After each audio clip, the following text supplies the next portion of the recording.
Breaking news Chhattisgarh Bijapur జిల్లాలో మరోసారి భారీ ఎన్కౌంటర్ జరిగింది. గంగలూరు పీఎస్ పరిధిలో భద్రతా బలగాలు మావోయిస్టుల మధ్య ఎదురు కాల్పులు జరుగుతున్నాయి. ఇప్పటి వరకు జరిగిన ఎదురు కాల్పుల్లో 8 మంది మావోయిస్టులు హతమయ్యారు. అయితే మృతుల సంఖ్య మరింత పెరిగే అవకాశం ఉన్నట్టు తెలుస్తోంది. ఇంకా కూంబింగ్ ఆపరేషన్ కంటిన్యూ అవుతోంది.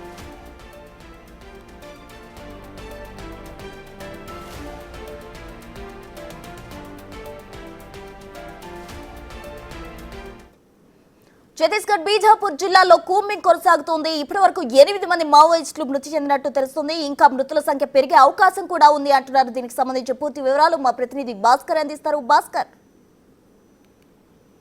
ఇప్పటికే ఛత్తీస్గఢ్ రాష్ట్రంలో బీజాపూర్ జిల్లా గంగులూరు పోలీస్ స్టేషన్ పరిధిలో కూడా గత ఉదయం నుంచి భారీగా కూంబింగ్ నిర్వహిస్తున్న పోలీసులకు మావోయిస్టుల మధ్యన కూడా ఎదురుకాల్పులు జరుగుతున్న నేపథ్యం ఉంది. ఫలితంగా ఇప్పటి వరకు 8 మంది మావోయిస్టులు మృతి చెందినట్టుగా విశ్వసనీయ సమాచారం ఉంది. మరోవైపున మాత్రం ఇంకా మృతుల సంఖ్య పెరిగే అవకాశం ఉంది. చాలా వరకు అంటే ఇటీవల కాలంలో గంగులూరు పోలీస్ స్టేషన్ సమీపంలో అంటే బీజాపూర్ జిల్లాలో పలు ప్రాంతాలలో మావోయిస్టులు గుమిగూడారు. అక్కడ మొత్తం కూడా ప్రత్యేక సమావేశం ఏర్పాటు చేసుకుంటున్నారు అని ఓవైపున తమ యొక్క అలజడి అంటే మావోయిస్టుల యొక్క ఉనికిని కాపాడుకునే యాక్షన్ ప్లాన్ తయారు చేసుకుంటున్న నేపథ్యంలో వాళ్ళు విశ్వసనీయ సమాచారం మేరకే గంగులూరు పోలీస్ స్టేషన్ పరిధిలో నిన్న సాయంత్రం వేళ మావోయిస్టులు కొందరు ఆ ప్రాంతం సంచరించారని విశ్వసనీయ సమాచారం మేరకే ఉదయం తెల్లవారుజాము నుంచి గంగులూరు పోలీస్ స్టేషన్ పరిధిలో సిఆర్పీఎఫ్, డిఆర్జీ బృందాలు మొత్తం కూడా కోబ్రా బృందాలు సంయుక్తంగా తనిఖీలు నిర్వహిస్తున్న నేపథ్యంలోనూ అడపాదడప మావోయిస్టులకు ఉదయం వరకు కూడా కాల్పులు జరిగిన నేపథ్యం ఉంది. మావోయిస్టులు వర్సెస్ పోలీసుల మధ్యన. మరోవైపు మాత్రం